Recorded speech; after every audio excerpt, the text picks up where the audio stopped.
Hello students, welcome to my channel. This is Roshan Sharma. Second language Telugu 8 lesson शहनाई शहिंशा मूलम सामला सदाशिवा। मूलम मतलब जिसको लेकर उन्हें जिसकी वजह से लिखा है। अब उसी तरह हम दोबारा क्या करेंगे, यहाँ पर ये पिक्चर्स दिए गए हैं हमको, ये पिक्चर्स है, ये पिक्चर्स को हम गौर से देखेंगे, फिर दोबारा यहाँ पर हमको क्वेश्चंस दिया है, इस क्वेश्चंस के आंसर्स हम लिखेंगे। अब देखिए, పై చిత్రంలో ఎవరెవరు ఉన్నారు, ये पिक्चर में कौन कौन है। ये है लता मंगेशकर सिंगर, ये है डॉक्टर जाकिर हुसैन तबला मास्टर, ये है एसपी बालासुब्रमण्यम सिंगर, ये है AR Rahman musician music director. तो यहाँ पर एक क्वेश्चन में हम लिखेंगे, ये क्वेश्चन का आंसर हम पहले लिखेंगे। कौन कौन है, पहले लता मंगेशकर है, लता मंगेशकर। दूसरा जाकिर हुसैन, उसी तरह थर्ड वाले कौन है, यहां पर लिखेंगे SP बालासुब्रमण्यम।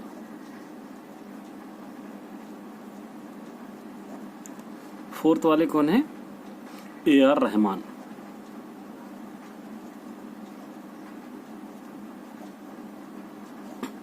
ये लिख दिया। सेकंड वाला क्या बोल रहा, మీకు తెలిసిన మరికొందరు సంగీత విద్వాంసుల గురించి చెప్పండి।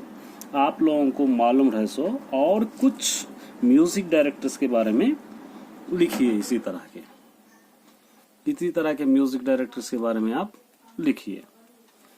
तो यहाँ पर अच्छा పై చిత్రంలో ఎవరైనా सेकंड वाला है, सेकंड क्वेश्चन लिखना है हमको। వారి ప్రత్యేకతలు ఏమిటి, ये लोगों के स्पेशलिटीज क्या है। यहाँ के स्पेशलिटीज, इसका आंसर यहाँ पर लिखेंगे हम लोग। क्या है, लता मंगेशकर,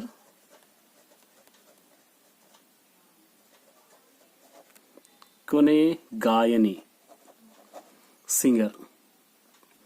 दूसरे वाले है जाकिर हुसैन, कोने तबला मास्टर।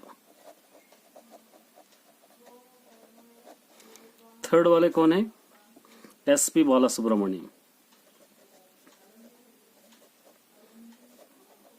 सुब्रमण्यम कौन है, ये भी गायकुडु, ये भी सिंगर है, मेल सिंगर। गायकुडु, गायनी फीमेल सिंगर, गायकुडु मेल सिंगर। फोर्थ वाले AR रहमान, AR रहमान कौन है, AR रहमान म्यूजिक डायरेक्टर है।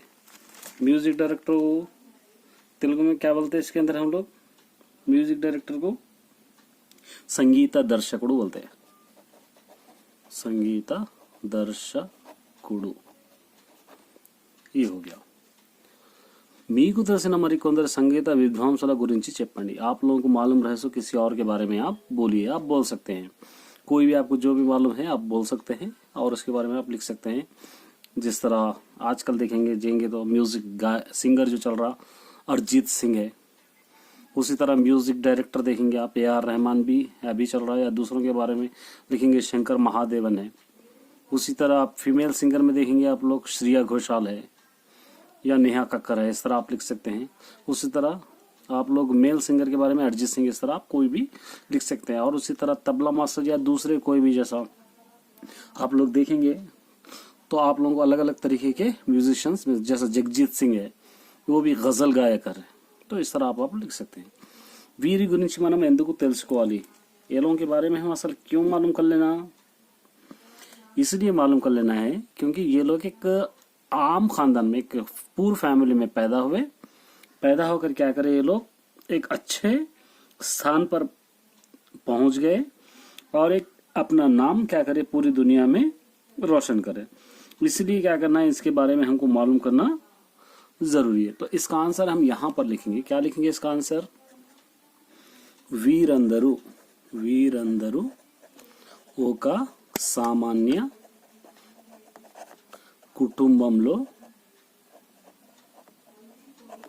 జన్మించి ఉన్నత స్థానానికి వెళ్ళారు। ये बस है। क्या क्या लिखे हम लोग, एक सिंपल फैमिली में पैदा होकर एक अच्छे मुकाम पर पहुंचे। उद्देश्यम नेपथ्यम, पाठ्य भाग उद्देश्य मतलब इस लेसन का मकसद क्या है, और उसी तरह नेपथ्यम बोल रहा तो मतलब इसकी वजह क्या है हमको देखना है। अब देखिए क्या दिया यहाँ पे, ఎంత కఠినమైన పని అయినా कितनी भी मुश्किल वाला काम हो, साधिंचालने तपना उनटे उस काम को हम किसी तरह करेंगे बोलकर अगर हम लोगों के पास तपना है, मैंने हम लोग के दिल में एक तरीके का जुनून है, అందుకోసం నిరంతరం ప్రయత్నిస్తే ఆ పనిని తప్పక సాధించవచ్చు, उसके लिए हमेशा कोशिश करते रहेंगे तो उस काम को हम आसानी से हल कर सकते हैं। అట్లా సాధించిన వారు గొప్పవారు గుర్తింపు పొందుతారు। इस तरह अपने काम को हल करे वाले గొప్పవారు हमेशा अच्छे एक स्पेशल గుర్తింపు ఐడెంటిఫికేషన్ పాతే। వాళ్ళ జీవితం తర్వాత వారికి ప్రేరణ కలిగిస్తుందని చేయడం ఈ పాఠం ఉద్దేశం। वो लोगों की जिंदगी बाद के लोगों के वास्ते एक इंस्पिरेशन बनता बोलकर बतलाना ही इस लेसन का मकसद है।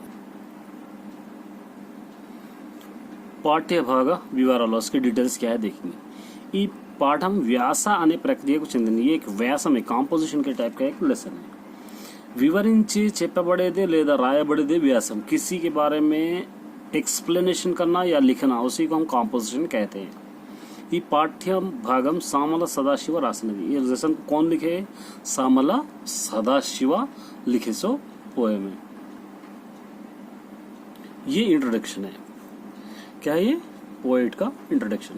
देखिए पोएट का इंट्रोडक्शन में क्या है, డాక్టర్ సామల సదాశివ ఆదిలాబాద్ జిల్లా దహేగాం మండలం తేనుగపల్లెలో జన్మించాడు। डॉक्टर सामला सदाशिव आदिलाबाद डिस्ट्रिक्ट के दहगाम मंडल के एक तेनुगा बनने का एक छोटा सा गांव है, पल्ले माने छोटा सा गांव, वहां पर इन्हों पैदा हुए। సంస్కృతం, తెలుగు, ఆంగ్లం, उर्दू, फारसी, हिंदी, मराठी భాషలో ఈయన పండితుడు।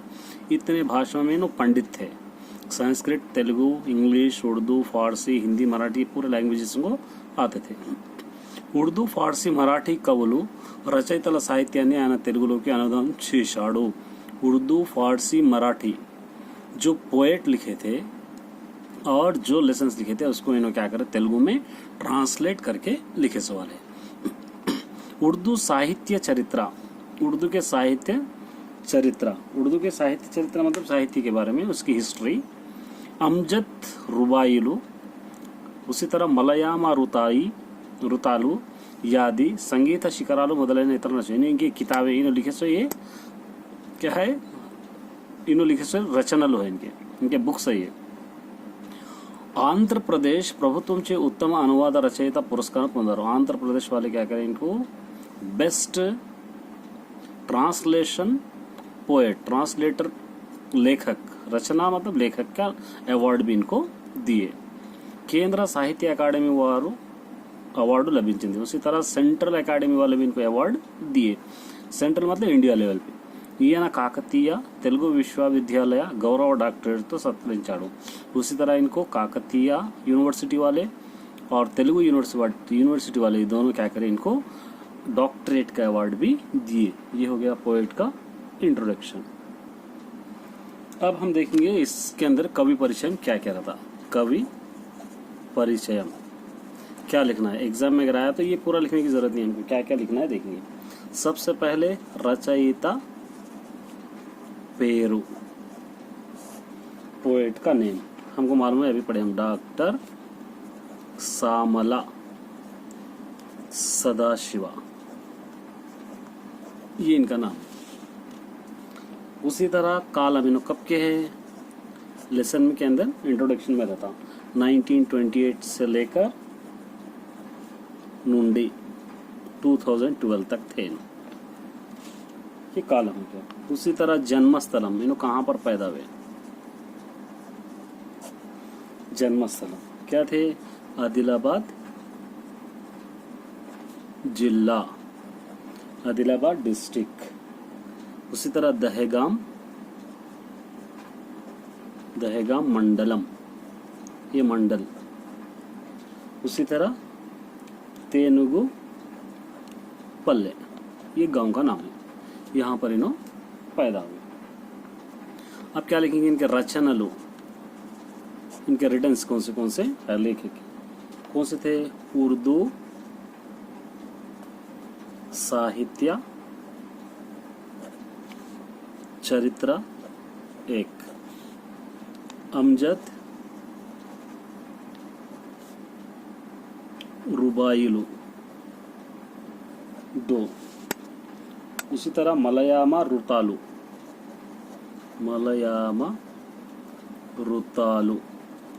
1, उसी तरह यादी, उसी तरह संगीत शिखरालु,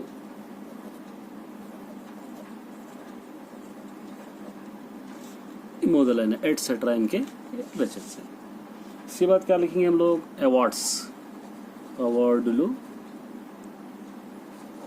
अवार्डुलु पुरस्कारालु,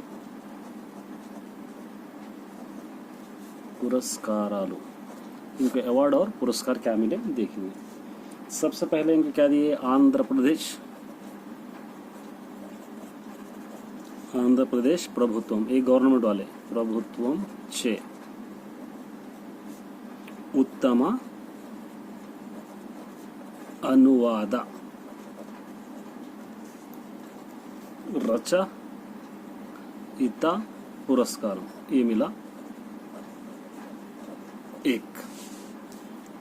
उसी तरह क्या मिला, केंद्र साहित्य अकादमी, केंद्र सेंट्रल वाले साहित्य अकादमी, उसी तरह क्या दिए, केंद्र साहित्य अकादमी वाले क्या दिए, अवार्ड दिए लोग, अवार्ड, ये हो गया। उसी तरह काकतीय वाले भी दिए सो है, काकतीय तेलुगु विश्वविद्यालय, ये लोग क्या दिए, गौरव डॉक्टरेट दिए, गौरव डॉक्टरेट अवार्ड, ये इनके अवार्ड्स है। अब लास्ट में क्या लिखेंगे ना, इनके स्पेशलिटीज भी है। क्या थे इनके स्पेशलिटीज, विशेषांशाल बोल के लिखना, इनके स्पेशलिटीज थे, क्या थे स्पेशलिटीज में, संस्कृतम, उसी तरह तेलुगु, आंग्लम, उर्दू, मराठी, భాషల पंडितुडु, ये लैंग्वेजेस के पंडितिनों।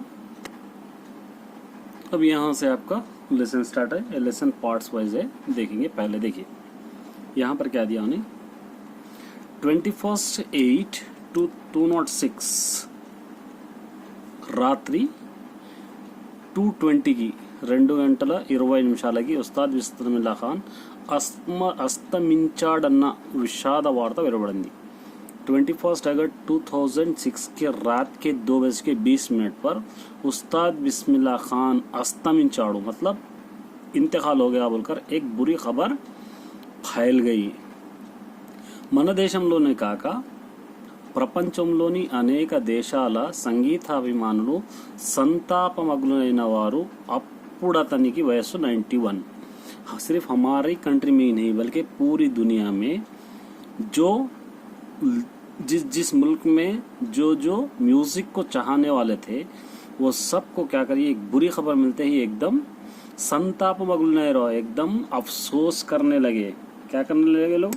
अफसोस करने लगे, शॉकिंग में चले गए लोग, शॉकिंग में चले गए। जब इनकी उम्र कितनी थी? 91 ईयर्स की थी। किसकी?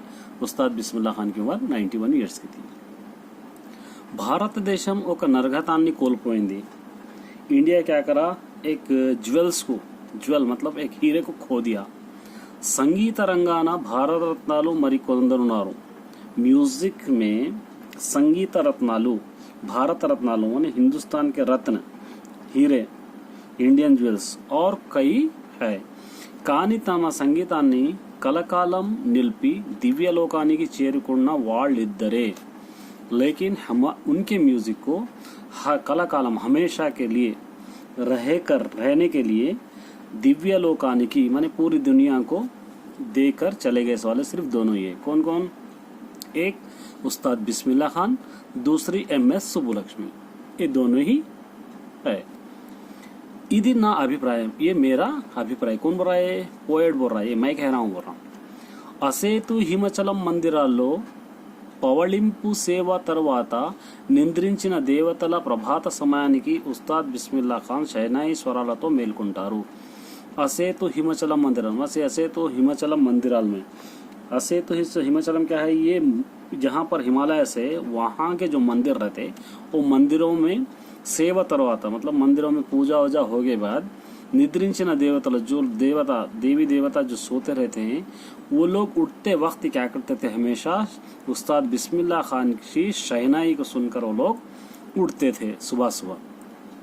లేదా या नहीं तो सुब्बलक्ष्मी सुप्रभात गानम तो मेलकोंडर, या नहीं तो सुब्बलक्ष्मी का सुप्रभात सुनकर वो लोग अपनी नींद में से जागते थे। इंतटी व्याप्ति इंके गायनी संगीतानी गानी वादकों संगीतानी गानी की लंबिंचलదు। इतनी जो रेस्पेक्ट है, ऐसी रेस्पेक्ट ना किसी सिंगर को मिली, ना किसी म्यूजिशियन को मिली, ना किसी इंस्ट्रूमेंट बजाने वाले की मिली इतनी इज्जत। మన దేశంలో సనాతన కాలం నుండి శుభకార్యాల్లో వాయించే మంగళవాద్యం शहनाई। हमारे कंट्री में हमेशा जो भी हम लोग क्या करते हैं, यहाँ पर जो भी सेरेमनी होती है हमारे पास, शुभ कार्य में सेरेमनी होती है, तो सेरेमनी में क्या करते थे? मंगल वाद्यम। मंगल वाद्य मतलब एक सेरेमनी के अंदर एक म्यूजिक बजाया जाता है शहनाई के तौर पर। దాన్ని కొన్ని ప్రాంతాల్లో सुन्नाई सन्नाई अंटाరు, कुछ जगहों पर उसको सुन्नाई या सन्नाई भी कहते हैं। अक्सर हम लोग देखते हैं कि शादी, हिंदूज के शादी में हम लोग शहनाई या तबला सुनते हैं, तो उस तरह का यहाँ पर बोल रहा है, यहाँ पर सेरेमनीస్ में बजाया जाता है। बिहार राष्ट्रंలో दुमरान अने చిన్న సంస్థానం ఉండేది। बिहार स्टेट में दुमरान बोलने का एक छोटा सा प्लेस था। क्या था? एक छोटा सा प्लेस। संस्थानम చిన్నదే, वो प्लेस सिर्फ छोटा ही था। సంస్థానం స్టేట్ కు बोलते छोटा था। అక్కడి రాజవంశీయులకు తమ దర్బార్లో షహనాయి వాదకులకు ఆస్థాన విద్వాంసులు నిల్చునేవారు। वहाँ पर जो राजवंश के लोग थे, मतलब जो बादशाह रहते थे, वो लोग अपने दरबार में क्या करते थे? शहनाई बजाने वालों को, वहाँ पर विद्वांसों को, म्यूजिशियंस को क्या करते थे? वो लोग अपने दरबार के अंदर रखते थे, म्यूजिशियन बजाने वालों को। सालार हुसैन कोड़कू हुसैन बख्श, सालार हुसैन के बेटे का नाम है हुसैन बख्श। अतनी कोड़को रसूल बख्श खान, उनके बेटे रसूल बख्श खान, मतलब सालार बख्श के बेटे हुसैन बख्श, हुसैन बख्श के बेटे रसूल बख्श खान, इनके बेटे अतनी कोड़को पैगंबर बख्श। किसके? रसूल बख्श के बेटे का नाम पैगंबर बख्श। తమ వాద్యంలో తలాకొన్న సవరణలు చేసి పెద్ద పెద్ద గాయకులు సితార్వాదకులు సరోద్వాదకులు ఆసీనులయ్యే సంగీత సభా వేదిక మీద కూర్చుండే అర్హత సంపాదించారు। ये लोग क्या करे? बड़े बड़े सिंगर्स के साथ, बड़े बड़े फीमेल सिंगर्स के साथ, बड़े बड़े सितार बजाने वालों के साथ और बड़े बड़े जो इंस्ट्रूमेंट बजाने वालों के साथ क्या करे? ये लोग उन लोगों के बराबर स्टेज पे ये लोग बैठे जैसा ये लोग इज्जत उन लोगों के साथ कमा लिए, मतलब स्टेज पे उन लोगों के साथ ये लोग भी बैठ सकते हैं। पैगंबर बख्श कोड़के बिस्मिल्लाह खान, पैगंबर बख्श के बेटे का नाम था बिस्मिल्लाह खान। తండ్రి అతన్ని షహనాయి నేర్చే ముందు బడికి వెళ్ళి కొంతకాలం చదువుకోమని బలవంత పెట్టేవాడు। तंड्री किसके? बिस्मिल्लाह खान के फादर क्या करते थे? इसको शहनाई बजाने के सीखने से पहले कुछ दिन तुम स्कूल को जाकर पढ़ लो बोलकर फोर्स करते थे, जबरदस्ती करते थे। చదువుకోవడం ఇష్టం లేని బిస్మిల్లా ఖాన్ కాశీలో ఉండే తన మేనమామ అలీ బక్ష్ విలాయత్ దగ్గరికి పారిపోయాడు। क्या करा? इंटरेस्ट नहीं था इनको, किसको? बिस्मिल्लाह खान को इंटरेस्ट पढ़ाई पे नहीं था, इसलिए क्या करे? उनके मामा काशी में रहते थे। मेना मामा मतलब उनके मामा, मेना मतलब किसको बोलते हैं? मदर के भाई को बोलते। तो उनके भाई काशी के अंदर रहते थे, जिनका नाम था अली बख्श विलायतुल्लाह। उनके पास क्या करे? भाग गए, घर से चले गए। అలీ బక్ష్ విలాయతు సంగీత సభల్లో సోలో వాయించే విద్వాంసుడే కాక కాశీనాథ ఆలయంలో షహనాయి వాయించే విద్వాంసుడు। అలీ బక్ష్ విలాయతుల్లా म्यूजिक के प्रोग्राम्स में, म्यूजिक सेरेमनीज में सिर्फ सोलो सोलो मतलब अकेले गाते थे। जुगलबंदी दोनों को बोलते हैं, सोलो अकेले गाने को बोलते हैं। सिर्फ अकेले ही बजाने वाले एक अच्छे विद्वांस म्यूजिशियन नहीं थे, बल्कि काशी विश्वनाथालय में काशी के मंदिर के अंदर भी शहनाई बजाने वाले एक अच्छे विद्वांस थे, अच्छे म्यूजिशियन थे। कौन थे? अली बख्श विलायतुल्लाह के मामा। అతడు బిస్మిల్లా ఖాన్ని చాలా ప్రేమతో షహనాయి వాద్య రహస్యాలు తన జీవితంలో జరిగిన ఒక రహస్యం కూడా చెప్పేనాడు। क्या करे इन्हों कौन इन्हों अली बख्श विलायतुल्लाह क्या करे, बिस्मिल्लाह खान को बहुत ही मोहब्बत से शहनाई के अंदर जो म्यूजिक के अंदर जो सीक्रेट रहते वो सीक्रेट ही नहीं बताए, बल्कि अपनी जिंदगी में जो संगठन हुए उसके सीक्रेट्स भी क्या करें इनको बोल दिए। కాశీని మహాశ్మశానం అని కూడా అంటారు। కాశీ को మహాశ్మశానం అని एक बड़ा स्मशान कब्रस्तान भी कहते थे। ఆ మహాశ్మశానంలో ఏ మూలనో కూర్చుండి అలీ బక్ష్ అర్ధరాత్రి షహనాయి సాధన చేస్తున్నాడట। वो बड़े से स्मशान में एक कोने में बैठकर अली बख्श क्या कर रहे थे, आधी रात को शहनाई की प्रैक्टिस कर रहे थे। इक्कड़ नुंचो दिव्य परिमళం, कहीं से एक दिव्य परिमళ खुशबू आई। कళ్ళు తెరిచి చూస్తే ఒక భవ్యమూర్తి నిలబడి ఉన్నాడట। आंख खोलकर देखे तो एक सामने एक आदमी की तरह उसको दिखाई दिया। जूटम ఒంటి నిండా विभूति रेखलू, मने लंबे लंबे बाल और उसी तरह पूरे जिस्म में विभूति रेखलू, अलग अलग तरीके के रोशनी। మెడ నిండా దండలు, गले में पूरे हार। मुंजेती की रुद्राक्षरालू नहीं, फिर उसी तरह मुंजेती की और रुद्राक्षर जो गले में डालते हैं रुद्राक्ष, वो भी उनके पास से। అతడు మందహాసం చేస్తూ వాయించు బేటా వాయించు అని తన వేళ్లతో షహనాయి తాకి అదృశ్యమయ్యాడట। अली बख्श क्या कर रहे थे, वो आधी रात को वहां पर शहनाई बजा रहे थे खबरस्तान में। तो क्या करा इन्हें, आया इस हाल में आके क्या करा, वाయించు बेटा वाయించు, बजाओ बेटा बजाओ बोलकर अपने उंगलियों से शहनाई को छीकर गायब हो गया करते। ये सीक्रेट बता रहा उन्हें, किसको? बिस्मिल्लाह खान को। अतड़ो साक्षात बाबा विश्वनाथुड़े यानी उन्हें सोच लिया ये शायद बाबा का विश्वनाथ माने खुदा भेजे हुआ बंदा है। तन शहनाईलो अतनी स्पर्श वलन सरस्वरालु चीरिनायनी अंदवी वशुडैन अली बख्श आनाटी నుండి ధాటిగా వాయించడం మొదలుపెట్టాడు। उन्हें आकर मेरे शहनाई को छूने से मेरी शहनाई के अंदर पूरे 7 स्वर इसके अंदर आ गए बोलकर खुशी से क्या करा, अली बख्श उस वक्त से धाटिगा माने लगातार बजाना शुरू करा। అయితే తన మేనల్లునికి ఆ ముచ్చట చెప్పి फिर भी अपने भतीजे को ये बात बताकर, ఇవి దేవత రహస్యాలు माने ये देव रहस्य, ये खुदा के सीक्रेट्स है। ఇట్లాంటి దివ్యానుభూతులు ఇక్కడ చాలా జరుగుతాయి। इस तरीके के इंसिडेंट यहाँ पर बहुत सारे होते हैं। ఒకవేళ నీకు ఇట్లాంటి అనుభవం కలిగితే ఎవరికి చెప్పకు। अगर तुम्हारे साथ भी इस तरह का कोई इंसिडेंट हुआ तो तुम किसी को मत बताओ। జాగ్రత్త एहतियाती అని హెచ్చరించాడు, बोलकर उस पर एहतियातन तौर पर बोल दिया। ఆ మందిరం సముదాయంలోనే ఉన్న బాలాజీ మందిరంలోని బిస్మిల్లా ఖాన్ సర్వసాధారణ చేసే సౌకర్యం కలిగించి ఒక గది తాళం చెవి ఇచ్చినాడట अली बख्श। अली बख्श क्या करे, उसी मंदिर के हिस्से में एक बालाजी मंदिर था। वो बालाजी के मंदिर में भी क्या करे, बिस्मिल्ला खान की प्रैक्टिस करने के लिए हर तरीके के फैसिलिटीज देकर एक रूम की चाबी, लॉक की चाबी दे दिए अली बख्श। किसको? बिस्मिल्ला खान को, बजाने के लिए, प्रैक्टिस करने के लिए। ఆ తాళం చెవిని అతడు రాత్రి 9 గంటల నుండి 10 గంటల వరకే ఉపయోగించాలి। एक कंडीशन रखे, क्या कंडीशन रखे, जो चाबी उन्होंने दिए वो चाबी रात में 9 बजे से सिर्फ 11 बजे तक ही उसका इस्तेमाल करना।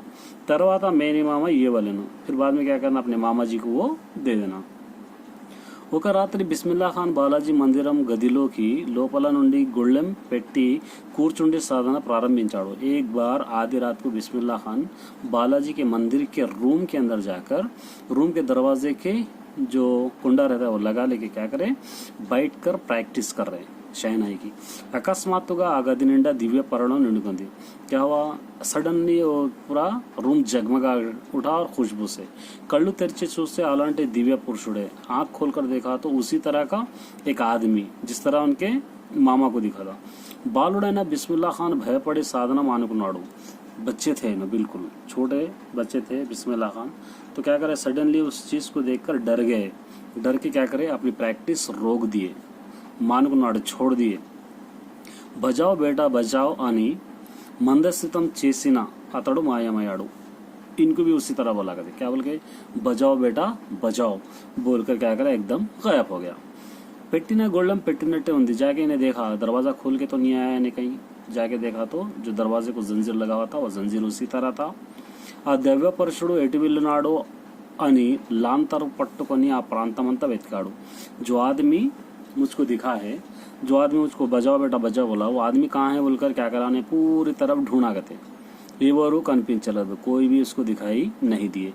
భయభ్రాంతుడైన బిస్మిల్లా ఖాన్ గదికి తాళం వేసి గబగబా నడుస్తూ ఇంటికి వెళ్ళి తన గదిలో పడుకున్నాడు. एकदम डरा हुआ बिस्मिल्ला खान उस रूम को लॉक कर कर जल्दी जल्दी भागते हुए जाकर अपने कमरे में सो गया. ఇంత తొందరగా వచ్చినావేమిరా, మామ पूछ रहे, इतना जल्दी आ गए क्या तुम అని మేము అతని గదికి వెళ్ళి పలకరిస్తే बोलकर उसके मामा उसके रूम को जाकर आवाज दिए. बिस्मिल्ला खान गजा वड़कुटू జరిగిందంతా చెప్పాడు. बिस्मिल्ला खान क्या करा, कप कपाते हुए जो उसके साथ इंसिडेंट हुआ पूरा इंसिडेंट समझाया. అలీబక్ష అతని చెంప మీద బలంగా చరిచి ఇక నోరు మూసుకో అని వెళ్ళిపోయాడు. क्या करे, अलीबख्श कल्ले पे एक खींच के तमाचा मार के क्या करे, अब खामोश बैठ जाओ बोलकर वहां से चले गए. కానీ బిస్మిల్లా ఖాన్ తర్వాత తన అనుభవాన్ని ఇంటర్వ్యూలో చాలా మందికి చెప్పేవాడు. लेकिन बिस्मिल्ला खान क्या करे, अपने इस एक्सपीरियंस को हर इंटरव्यू में पूरे लोगों को बुला करते थे. ये हो गया first part. And second part, Alibaksh 1940లో మరణించారు. उनके मामा जो थे 1940 में उनका इंतकाल हो गया. తన మేనల్లుడు బిస్మిల్లా ఖాన్ తనను మించిన ఉస్తాద్ అవుతాడని తన మిత్రులకు గర్వంగా చెప్పుకునేవాడట. क्या करते थे, अलीबख्श जो है अपने भतीजे के बारे में, बिस्मिल्ला खान के बारे में कहते थे अपने दोस्तों से, क्या बोलकर, ये मेरा भतीजा है, ये मेरे से बढ़कर भी उस्ताद निकलता बोलकर पूरे एकदम प्राउड से, गर्व से क्या करते थे, अपने दोस्तों को बुलिया करते थे. ఉస్తాద్ బిస్మిల్లా ఖాన్ కాశీనగరం పట్ల, విశ్వనాథి పట్ల, గంగా పట్ల, తనకు నివసించే సరాయ్ హార పట్ల, తన ఇంటి ముందు సరస్వతి విగ్రహం పట్ల ఆత్మీయ భావం ఉండేది. क्या करता था, इनको बहुत मोहब्बत हो गया, एक लगा हो गया था उस्ताद बिस्मिल्ला खान को. इसके बारे में काशी शहर के बारे में, विश्वनाथ मंदिर के बारे में, गंगा के बारे में, और खुद रहे थे सो सराय हारा पटला, मतलब जहाँ पर जो रह रहे वहाँ उसके बारे में. उसी तरह अपने घर के आंगन में रहे सो सरस्वती के स्टैचू के बारे में इनको बहुत ज़्यादा रेस्पेक्ट रहती थी. काशीनी वाराणसीनी అని కూడా అంటారు. काशी को अब वाराणसी कहते हैं. काशी का नाम वाराणसी है, वाराणसी बुलाते. बनारस అని కూడా అంటారు. फिर दूसरा नाम बनारस भी है. काशी, वाराणसी, बनारस तीनों एक ही नाम है. खान साहेब को बनारस अन्ना పేరు ఇష్టం. खान साहब को, उस्ताद बिस्मिल्ला खान को बनारस बोलने वाला नाम बहुत ही पसंद था. అతని నాస్తాకు బనారస్లో దొరికే పూరి, కచోరీ, జలేబీ ఇష్టం, बनारस पावे ఇష్టం. उनको सुबह सुबह नाश्ते में उस्ताद बिस्मिल्ला खान को क्या पसंद था, वहाँ पर बनारस में बने हुए पूरी, कचौरी और जलेबी, और बनारस में का पान बोले तो बहुत ज़्यादा इनको पसंद था. बिस्मिल्ला खान को शमशुद्दीन अने, तो बनारस का पान बहुत ज़्यादा उनको पसंद था. बिस्मिल्ला खान को शमशुद्दीन अने ఒక అన్న ఉండేవాడు. इनको एक भाई भी था जिनका नाम था शमशुद्दीन. అలీబక్ష్ మరణించిన తర్వాత ఆ అన్నదమ్ములిద్దరూ సంగీత సభలో కలిసి షైనాయి వాయించేవాడు. अलीबख्श के इंतकाल के बाद ये दोनों भाई, कौन कौन, शमशुद्दीन और बिस्मिल्ला खान, ये दोनों जितने भी सेरेमनीज होते थे दोनों मिलकर शहनाई बजाया करते थे. चूड़ीदार पैजामा, जरी बूटी शेरवानी और भरजूरी पटाల ధరించే వేదిక మీద ఆసీనులైన వాళ్ళిద్దరూ రాజకుమారుల్లా ఉండేవారు. ये लोगों का जो हुलिया था, चूड़ीदार पैजामा पहनते थे, जरी बूटी वाली शेरवानी पहनते थे, और भरजरी पटाकालू, और उसी तरह एक शेरवानी ऊपर एक भरजरी पटाकालू धరించేవారు. तो टोपी लगाते थे लोग, और ऊपर से एक वास कोट भी पहनते थे. तो ये लोग असीनुलैन వాళ్ళిద్దరూ खूबसूरत लगते थे. लोग जब भी स्टेज पे बैठते थे राजकुमार की तरह ये लोग दिखाई देते थे. शहनाई वाद्యంలో అన్న కంటే తమ్ముడు ముందే ఉండేవాడు. शहनाई जब बजाया करते थे तो शहनाई बजाने में अपने बड़े भाई से छोटे भाई आगे रहते थे. అయినా అన్న మీద గౌరవంతో బిస్మిల్లా ఖాన్ అణిగి మణిగి వాయించేవాడు.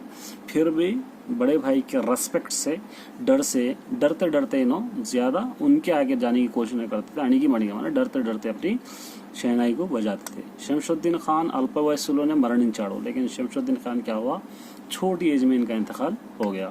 बिस्मिल्लाह खान ఒక్కడే देश विदेशाల్లో संगीत जययात्रा सागिंचाड़ो। बिस्मिल्लाह खान अकेले ही अपने देश में दूसरे देशों में भी इस तरह का अपना म्यूजिक की जो जर्नी है वो आगे बढ़ाए। మన దేశానికి స్వాతంత్రం దొరికి 15 ఆగస్ట్ 1947 నాడు లాల్ ఖిలా పండిత్ జవహర్లాల్ నెహ్రూ ప్రసంగించకంటే ముందు దేశమంతా ఉస్తాద్ బిస్మిల్లా ఖాన్ షహనాయి స్వరాల్లో విన్నది। जब हमारा इंडिया आज़ाद हुआ था 15 अगस्त 1947 को, जब लाल किले पे पंडित जवाहरलाल नेहरू क्या करते थे, स्पीच देते थे, प्रसंगम। स्पीच देने से पहले पूरी दुनिया के लोग उस्ताद बिस्मिल्लाह खान के शहनाई के स्वर सुनाया करते थे। सुने అప్పుడు అతనికి 31 जब उनकी एज कितनी थी, 31 इयर्स थी। आ వయసులోనే అతనికి మంచి గుర్తింపు లభించిందన్నమాట। 31 इयर्स में ही इनको बहुत अच्छी पहचान मिल गई थी, मशहूर हो गए थे। जीएन जोशी కొన్ని వాద్యాలతో షహనాయి జుగల్బందీ చేయించి ఎల్పీలు తీయాలని కల్పించినాడు। गूंज उठी शहनाई अने सिनेमाలో उस्ताद अब्दुल हलीम जाफर खान सितार, उस्ताद बिस्मिल्लाह खान शहनाई जुगलबंदीगा विन्नाडू। जीएन जोशी बोलने वाला इन्हें क्या करता, కొన్ని वाद्यालु कुछ सुर शहनाई जुगलबंदी, शहनाई के साथ जुगलबंदी कर एलपीलू तीयालन कर माने छोटे छोटे वीडियोस निकालना समझाने। गूंज उठी शहनाई बोलने का एक पिक्चर बनाया, फिल्म बना था, जिसके अंदर उस्ताद अब्दुल हलीम जाफर खान सितार, इन्होंने सितार बजाए थे, उस्ताद बिस्मिल्लाह खान शहनाई बजाते। ये दोनों की जुगलबंदी और फिल्म में म्यूजिक में हमको दिखाई देती है।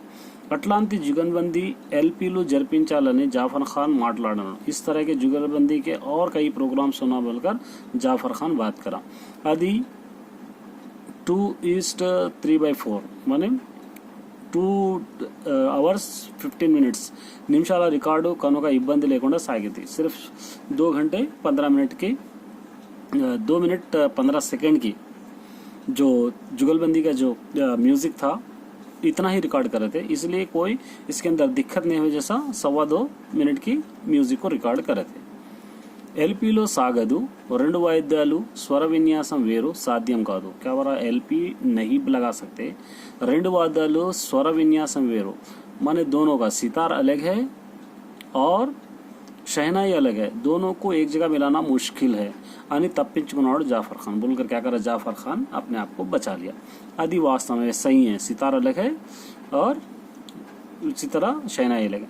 ఉస్తాద్ బిస్మిల్లా ఖాన్ ఎడంబరో మ్యూజిక్ ఫెస్టివల్లో పాల్గొనడానికి వెళ్ళినప్పుడు ఆ సభకు వచ్చిన ప్రసిద్ధ సితార్ వాదకుడు ఉస్తాద్ విలాయత్ ఖాన్, ఉస్తాద్ బిస్మిల్లా ఖాన్ షహనాయి जुगलबंदी ఏర్పాటు చేసినవాడు।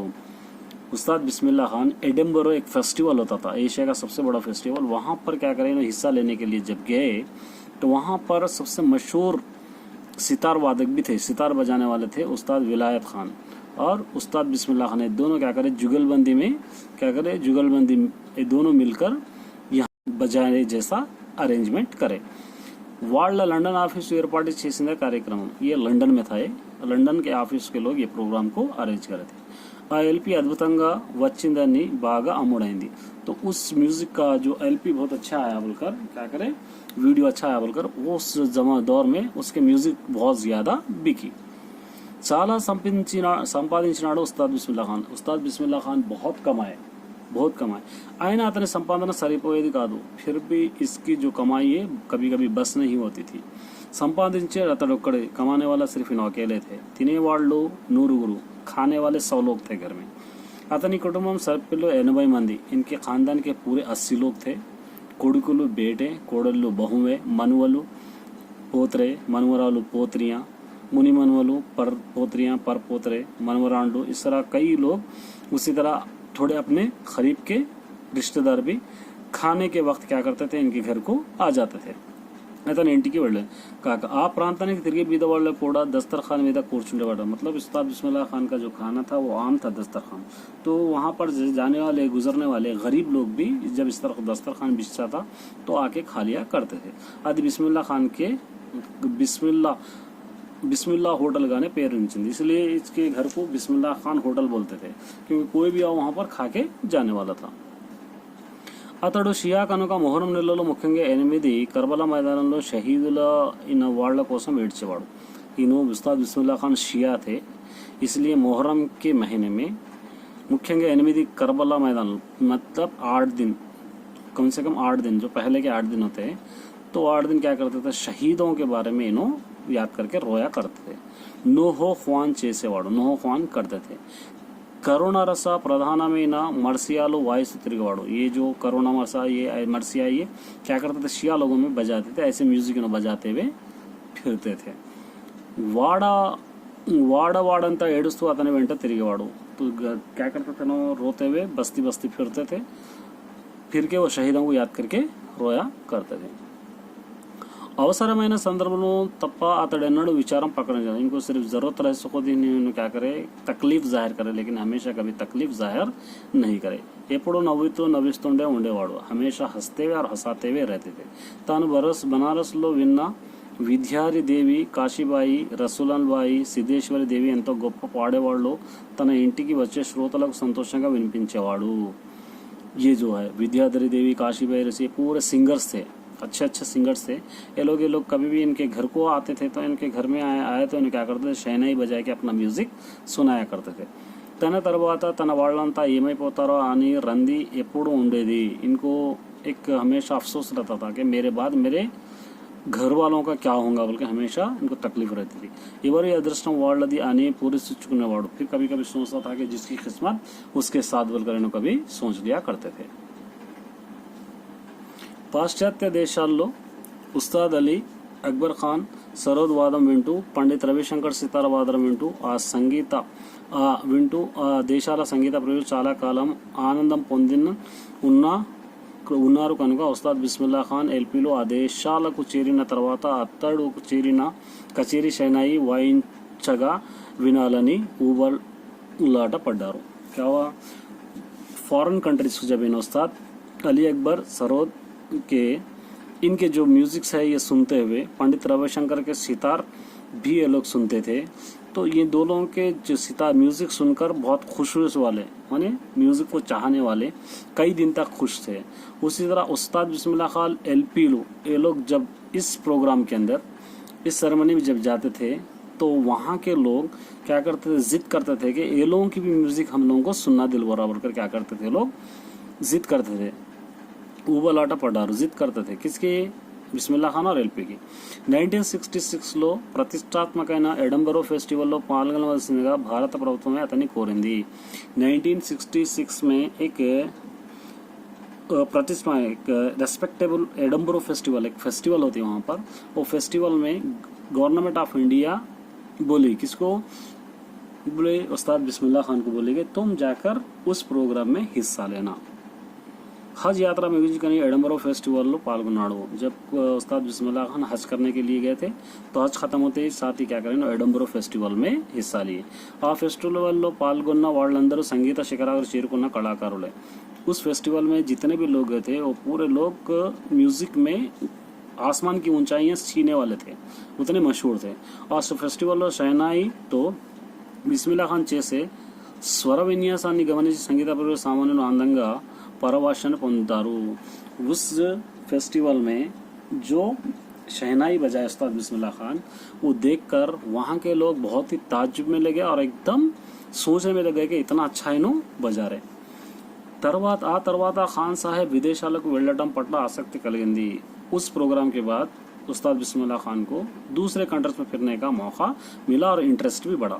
చాలా దేశాల్లో తన సగంతం వినిపించాడు. కై కంట్రీస్ में अपने म्यूजिक इन्हों सुनाए.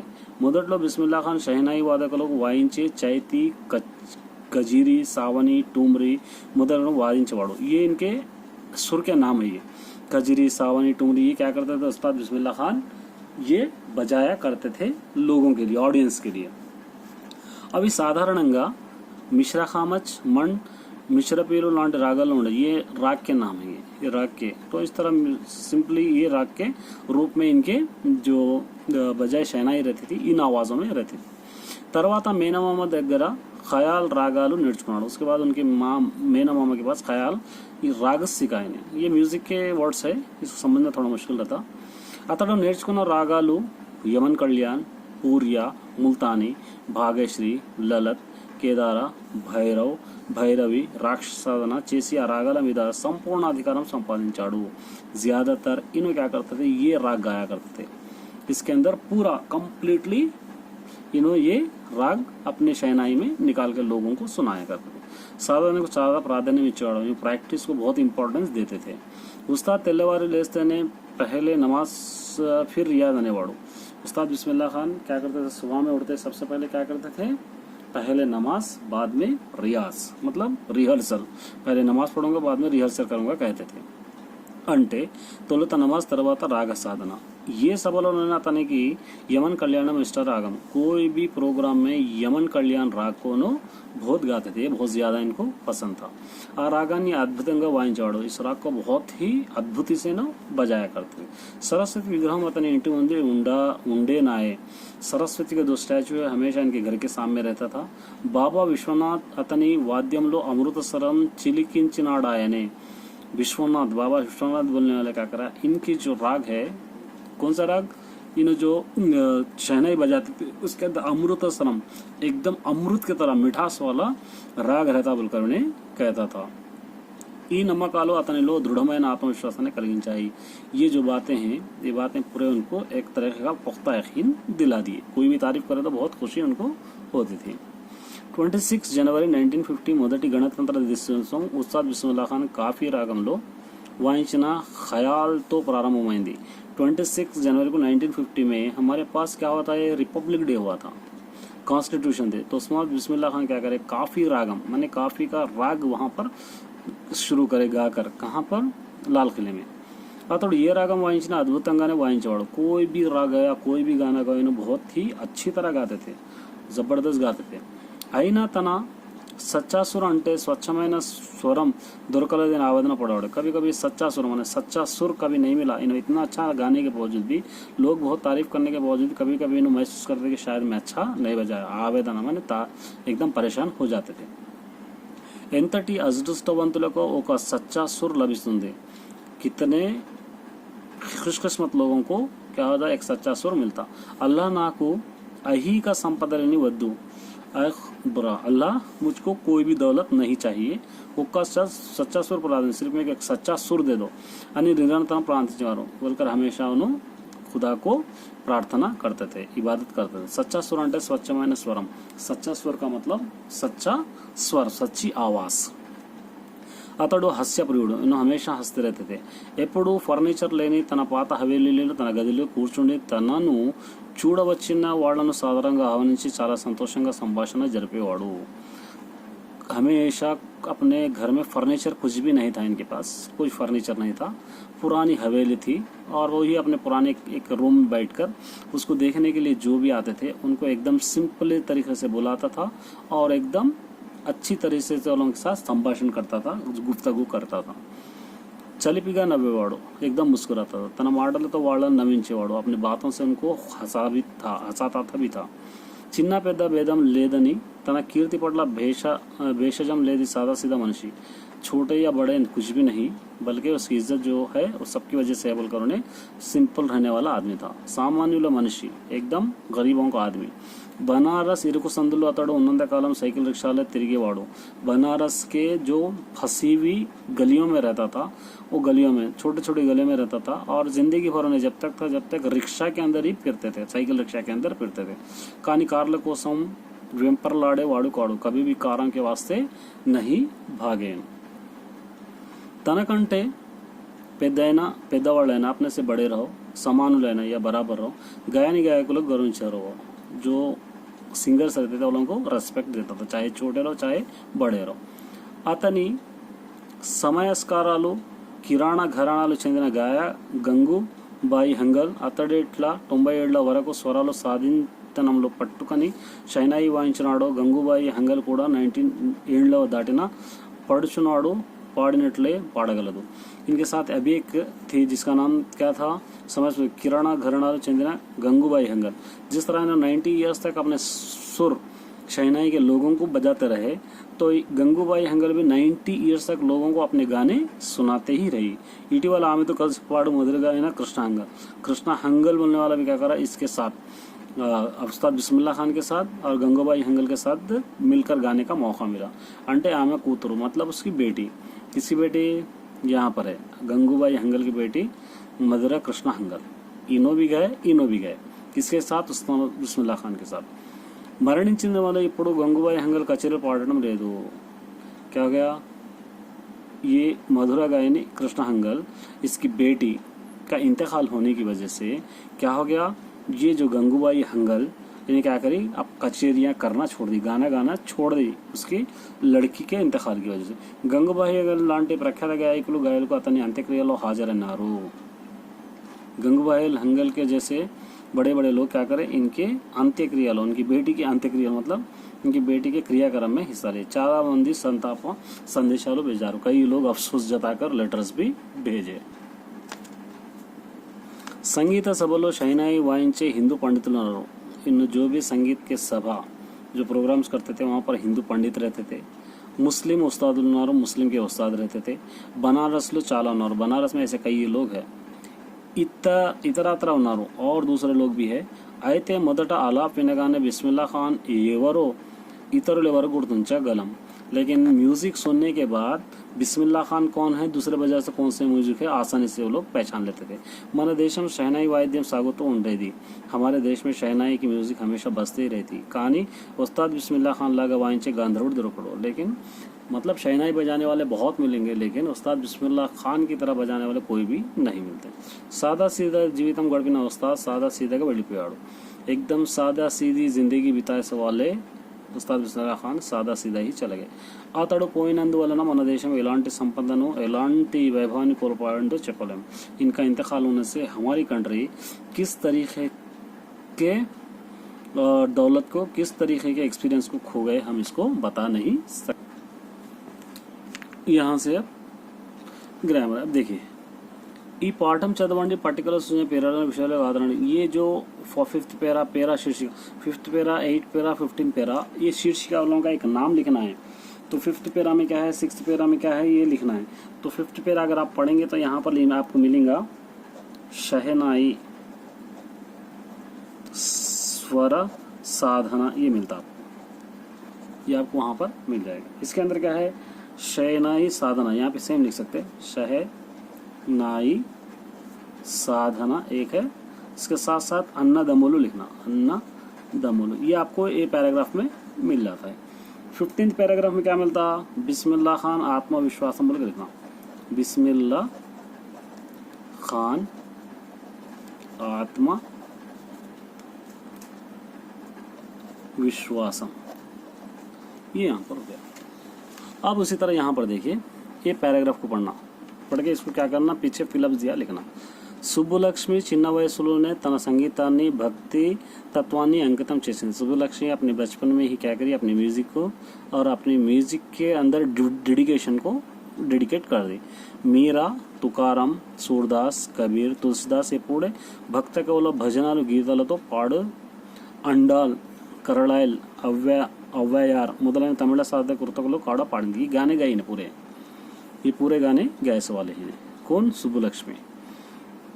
సాధన కృతులు పాడింది। ఆదిశంకరుడు రచనలో సంగీతం పట్ల ఆకర్షితులై आदिशंकरुడి के जो रचना, जो लेखक, जो बुक्स लिखा था, उस बुक के म्यूजिक के अंदर इन्हें बहुत ज़्यादा आकर्षित हुई। భజ గోవిందం, విష్ణు సహస్రనామాలు వంటి వాటిని శ్రవ్యంగా లభించింది, ఆసాని से गाती थी ये गाने। బెంగాల్లోని రవీంద్ర సంగీతాన్ని కూడా చక్కగా పాడింది। బెంగాల్ के रविंद्र संगीत म्यूजिक को आसानी से गा लेती थी सुब्बुलक्ष्मी। ప్రాతకాలానికి నీవే శ్రీ వెంకటేశ్వర సుప్రభాతం गाने చేసింది। सुबह सुबह एक सुप्रभात होता श्री వెంకటేశ్వర बोलने का, वो सुप्रभात को इन्हें अच्छी तरह गा ली। సంస్కృతంలో కూడా పరిజ్ఞానం ఉండడం వల్ల ఆ స్లోగన్ చక్కగా ఉచ్చరించేది। संस्कृत में भी इनको नॉलेज थी, इसकी वजह से उसका प्रोनाउंसिएशन बहुत अच्छा करते थे। 30వ సంవత్సరంలో అడుగుపెట్టేసరికి ఆమె తన ఉన్నత శ్రేణి నైపుణ్యాన్ని మరింత మెరుగుపోయింది। 30వ माने 30 इयर्स की एज में जब इन्हें पहुंच गई तो क्या करी, अपने जो गाने के जो नैपुण्य थी, जो एक्सपीरियंस था, उसके अंदर और ज़्यादा इन्हें डेवलप कर ली। తాను పొందిన పేరు ప్రఖ్యాత కారణమైన వారిని ఆమె తరచుగా గుర్తించేవాడు। उसको सिखाए सवाल है, उन्हें जिसकी वजह से मशहूर हुई, उनको हमेशा उन्हें याद किया करती थी। అరుదైన పాటలు నేర్పి షమ్మంగుడి శ్రీనివాస్ అయ్యర్ ముడిసిన సుబ్రహ్మణ్యయ్యర్ మొదలు తన గానాన్ని గాత్రాన్ని మెరుగుపరచాలని ఆమె చెప్పేది. क्या करती थी श्रीनिवास अय्यर मुंशी सुब्रमण्यम ये पूर्व क्या करती थी अपने गानों को सही करे सवाल है बोलकर हमेशा बोलती थी. अब यहाँ पे फिलअप्स है. सुब्बलक्ष्मी चीनासो ने तना संगीता ने अब भैया पढ़े हम लोग. सुब्बलक्ष्मी अपनी म्यूजिक को छोटी उम्र में ही क्या करी भक्ति तत्वानिकी लिखना यहाँ पे भक्ति तत्वानिकी ये हो गया भक्ति तत्वानिकी. विष्णु सहस्रम वंटी विष्णु सहस्रम के जैसे श्राव्यंगा वाटिनी बोलकर वाटिनी श्राव्यंगा ये लिखना. उसी तरह बंगाली लो बंगाली में क्या करें ना रविंद्र संगीतानी अभी पढ़े हम लोग रविंद्र संगीतानी को रविंद्र म्यूजिक को अच्छी तरह गाई. उसी तरह 30 साल की उम्र में आए थे क्या करते थे ने उन्नत श्रेणी नैपुण्यानी मशहूर हो गई नहीं 30 साल के थे. प्रातः कालानी की सुबह सुबह एक गाना गाती थी हम अभी पढ़े श्री वेंकटेश्वर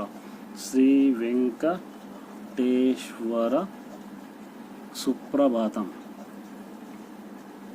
ये सुबह सुबह इन्हें अच्छी तरह गाती थी. अब देखिए यहाँ पर क्या दीजिए आपको మీకు తెలిసిన ఒక సంగీత కళాకారుని ఇంటర్వ్యూ చేయండి వివరాలు తెలుసుకోవడానికి కూడా ప్రయత్నం తయారు చేయండి. क्या करो रहा आपको मालूम रहे सो एक म्यूजिक डायरेक्टर के इंटरव्यू लो बोल रहा और इंटरव्यू लेके क्या करना है उसके बारे में क्वेश्चंस भी तैयार करो बोलकर बोल रहा. आप देखेंगे किस तरह इंटरव्यू लिया जाता है. यहाँ पर लिखेंगे इंटरव्यू किस तरह इंटरव्यू लिया जाता है देखिए. किसका लेंगे सपोज शंकर महादेवन इनके बारे में देखेंगे इंटरव्यू लेंगे. इंटरव्यू फर्स्ट क्या लिखेंगे तुम कहाँ पैदा हुए मीरू ఎక్కడ జన్మించారు क्वेश्चन है हो गया. మీ तल्लीदंड्रुलु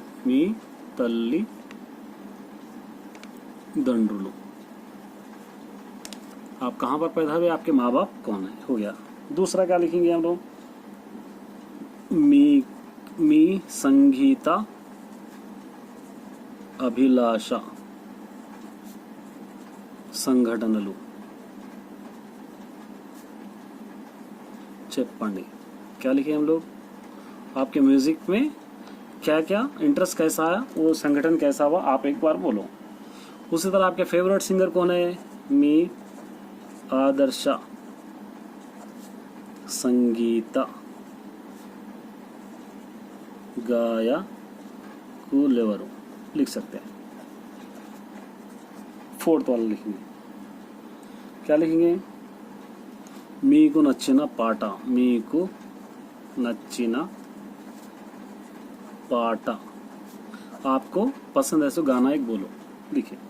फिफ्थ पॉइंट क्या लिखेंगे तुम्हारे पसंद के एक्टर कौन है మీకు నచ్చిన నటి నటులు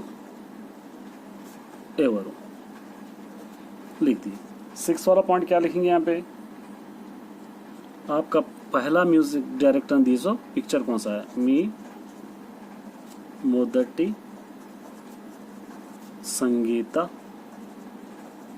संगीतम इच्छिना सिनेमा. आप पहली बार म्यूजिक दिए सो कौन सा पिक्चर है. अब మీరు ఇప్పటి వరకు ఎన్ని సినిమాలు చేశారు आप अभी तक कितने पिक्चर करे म्यूजिक डायरेक्शन दिए करेक्ट है. बस इतना अगर लिख दिए तो हम लोगों को आसानी से मार्क्स पे क्या. अब देखिए यहाँ पर क्या करना है हमको सुनता वाक्यालो ओन सेंटेंस लिखना. व्याप्ति माने फैलना. अब जैसा अभी लिख सकते हैं हम कोरोना व्याधि प्रपंचंलो व्याप्ति चंदेंदी लिख सकते हैं हम लोग. कोरोना पूरे दुनिया में फैल गया. सन्नाई को बोलते हैं स्वर को बोलते हैं यहाँ पर किसको बोलते हैं स्वर को. सिनेमालो लिख सकते हैं सिनेमालो सन्नाई स्वरालु विंटा ये लिख सकते हैं हम लोग. साधना प्रैक्टिस साधना చేస్తే ప్రతి పని सुलुवगुनु। प्रैक्टिस करने से हर काम आसान होता। अर्हता यहाँ पर लिखना हम लोग। अर्हता माने हम लोग अर्हता साधन चढ़म माने किसी जॉब के लिए किस चीज़ का अर्हता रहता, जैसा पुलिस उद्योगम कोसम पुलिस उद्योगम कोसम कनीसा अर्हता इंटर। पुलिस की नौकरी करना बोले तो कम से कम कहाँ तक पढ़े हुए रहना, इंटर तक रहना। ये हो गया। ई के इसको क्या करना हम लोग और मीनिंग्स लिखना। जैसा यहाँ पर हम लोग लिखे कचेरी, कचेरी का मतलब क्या था, संगीतम एक आ जाता। और क्या आता यहाँ पर उद्योगशाला उद्योगशाला। और क्या था, कोलुवु कूटम में भी लिख सकते हैं, कोलुवु कूटम। ये तीनों का मतलब भी एक ही है। साधना माने प्रैक्टिस, साधिनचुटा लिख सकते हैं, साधिनचुटा। एक उपकरणमो लिख सकते हैं, उपकरणमो। ये हो गया उपायमो, ये हो गया। ये हो गया इसके नाना अर्थमो। अब यहाँ पर देखिए सामान्य वास्तव, फिर दोबारा सामान्य माने सिंपल सेंटेंस को क्या करना है, इसको मिक्सड सेंटेंस में बनाना। देख मीना अन्नम तिन्नदी, मीना खाना खाई, मीना कॉलेज की వెళ్ళింది, ये निकाल देना। मीना अन्नम तिनी, मीना खाना खाकर कॉलेज को गई, कॉलेज की వెళ్ళింది। ये हो गया सिंपल को मिक्सड में बना दी।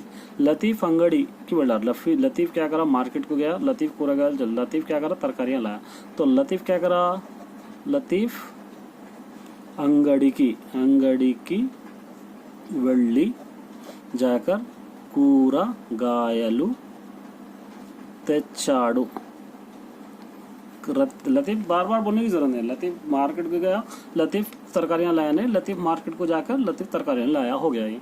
अब यहाँ पर इसका उल्टा करना है, मिक्सड सेंटेंस है, सिंपल बनाना। यादయ్య పట్నం నుండి పల్లెకి వెళ్ళి వ్యవసాయం చేశాడు। तो यहाँ पर अलग अलग करना है। यादయ్య क्या करा, शहर से गांव को जाकर खेती बाड़ी करा। तो यहाँ पर लिखेंगे हम लोग यादయ్య, क्या लिखेंगे हम लोग यहाँ पर, यादయ్య పట్నం నుండి यादయ్య పట్నం నుండి పల్లెకి వెళ్ళాడు, एक हो गया। उसी तरह यादయ్య दोबारा ना, दो नाम, यादయ్య व्यवसायम చేశాడు। पहले वाले में नाम एक बार लिखना, दूसरे वाले में दो। ममता ऑटो एक ऑफिस की बढ़ लेते, तो यहाँ पर लिखेंगे ममता क्या करिए, ऑटो में बैठकर ऑफिस की, ममता ऑटो ఎక్కింది। दूसरा ममता ऑफिसुకు వెళ్ళింది। दो अलग अलग सेंटेंस यहाँ पर हो गए। अब यहाँ पर देखिए क्रिंदी गीసిన పదాలకు భాషా భాగాలు, इसको क्या करना है, पार्ट्स ऑफ स्पीच लिखना है। श्राव्य सिनेमा, श्राव्य सिनेमा देखिए, श्राव्य नेम है तो नामवाचकము नौन। आयना పొలంలో కూరగాయలు కోసాడు, नहीं खेती बाड़ी में से क्या करा, तरकारियां निकाला। आयना क्या है, ये सर्वनामम, प्रोनाउन, नेम नहीं है, सर्वनामము। प्रियंका पाटा पाడింది, प्रियंका गाना गाई, गाई क्या है, वो भाई क्रिया, ये हो गया क्रिया। रहीम मंची पिल्लावाడు, रहीम अच्छा लड़का है, अच्छा जो है विशेषणम, एडजेक्टिव विशेषणము। वर्धन कॉलेज को వెళ్ళాడు, वर्धन कॉलेज को गया, ये हो गया नामवाचकम। ये नाउन, ये एडजेक्टिव, ये वर्ब, ये सर्वनामों जो है, सर्वनामों हम लोग क्या बोले, प्रोनाउन, फिर दोबारा नाउन। ఈ క్రింది పదాల ద్విగు द्वंद्व समासाలు संबंधित पट्टिका द्विगु और द्वंद्व समासों को हम लिखना है। इससे पहले हम करें, कभी इंशाल्लाह मौका मिला तो इसके बारे में पूरा हम लोग डिटेल्स करेंगे। द्विगु समासम क्या है ना, देखिए अन्ना दम्मुलु है, तो यहाँ पे विग्रह वाक्य क्या आता, भाई भाई माने अन्ना मरियु तम्मुडु, ये हो गया। ये क्या कौन सा समास है? द्वंद्व। द्वंद्व। यहाँ पर एक एग्जाम्पल लिखना, नलु मूललु लिख सकते हैं, नलु मूललु। यहाँ पर नालुगु, चार चार चार नलु मूललु में चारों तरफ, नालुगु नालुगु संख्या, गला मूललु, चार वर्ड वाला, चार नंबर वाला मूललु कोने। अन्नदमुल माने भाई और भाई, यहाँ पे ये द्वंद्व हो गया, ये द्विगु समास में। रवि चंद्रुडु है तो रवि माने सूरज, रवि माने सूरज, मरियु और चंद्रुलु माने चांद, चंद्रुलु चंद्रुलु, ये हो गया। तो यहाँ पर क्या लिखेंगे हम लोग? ये हो गया द्वंद्व समासम, ये हो गया द्वंद्व समासम। गिनती जिसके अंदर आ रही उसको हम द्विगु बोलेंगे, जो सात सात वर्ड सारे राइमिंग वर्ड उसको हम क्या बोलेंगे? द्विगु बोलेंगे। द्विगु समासम जो है नंबर सारा गिनती आ रही, द्वंद्व माने सात सात आते, गिनती इसके अंदर काउंटिंग नहीं आती। अब देखिए यहाँ पे क्या करा, तोम्मिदी संख्या गला रसालू बोल के दिया, यहाँ पे तोम्मिदी रसालू लिख सकते, तोम्मिदी रसालू मिला के लिखना है, तोम्मिदी रसालू, ये हो गया द्विगु, गिनती आ रही यहाँ पे। तोम्मिदी माने 9, संख्या माने नंबर, रसालू मतलब रस, रस बोलते हैं हम लोग, रस मतलब किसको बोलते हैं? जिसके अंदर जूस, जूस, ये हो गया द्विगु समासम। अब रामुडु मरियु रहीम बोल के दे देता हूँ, यहाँ पे लिखेंगे रामु रहीमुलु, रामु रहीमुलु, ये क्या हो रहा? रामु रहीमुलु द्वंद्व, साथ साथ आ रहा है, ये द्वंद्व समासम, ये द्विगु समासम, ये द्वंद्व समासम, ये हो गया द्वंद्व समासम। तो जिसके अंदर गिनती आती है, जैसा 4, 2, 6, 8, ये जो भी आ रहा, गिनती जो भी आती, इसको हम क्या करते हैं? द्विगु बोलेंगे। और जिसके अंदर गिनती नहीं आती, साथ साथ, जैसा माँ बाप, रात दिन, सुबह शाम जो आता है, उसको क्या बोलेंगे हम? द्वंद्व समासम बोलकर बोलेंगे। अगर एक्सप्लेनेशन अच्छा लगा हो तो वीडियो को जरूर सब्सक्राइब कीजिए और साथ ही बेल आइकन को दबाना न भूलिए, ताकि नए आने वाले वीडियोस आप तक जल्दी पहुंचे।